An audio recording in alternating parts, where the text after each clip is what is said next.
All right. Well, I want to get into Chino. You guys had such a close relationship. RIP to him, a true brotherhood. How did you first meet him?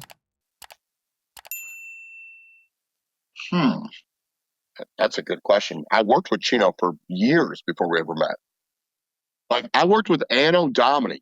Okay, that's my guy. When Anno invented beat licensing and I invented verse licensing. That's how the verse licensing shit was born through Anno.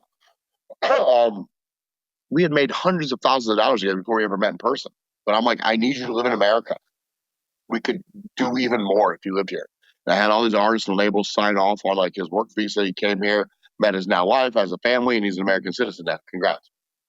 Chino and I worked together for at least 2, 3 years, brokering features and shows. And then I think we met when he was on like tour or some shit as Chino XL, or just in my travels. 10 minutes as I was coming to LA. And then from there, just like boom. But the crazy shit about our friendship and work life, me and Chino filled the void of Killer Priest. When me and Priest fell out, that's when Chino became my best friend. What was your first impression of him? This is a big motherfucker. I want this guy somehow associated to my team just for the safety of it. I knew he was the best. I knew he could wrap circles around everybody, but it's like you walk into a room with that guy, you got to feel better about yourself. You feel better about whatever the fucking situation of the day is. There's been plenty of times where dudes want to whoop my ass, and Chino's been there. It's like, not on my watch. Nah, not happening. How would Including you Chino. describe the relationship you had with him? Dude, Chino is family. Chino came to both my daughter's first and second birthdays, brought gifts. Chino would come with me to all these rock concerts. I knew his daughters, Lyric and Bella, very well. That's what people don't understand. They think I'm just making this shit up. I never knew China, the oldest daughter, existed. In 17 years, Chino did not mention her one time to me. Yes, I knew that his publishing company was called like For China Music. That meant nothing to me. I didn't know this was a person. Like, I said in interviews, like I heard about Lady London 100 times more than I ever heard about China. And, it's just, but Chino's family, dude. And people have this really hard time like grasping that. Like, if me and Priest would have never fallen out, me and Chino would have just been like, it would have just been another work relationship because we weren't kicking it tough at all until there was no more Kill Priest in my life. What's really funny? Stacey Castro worked with Kill Priest too.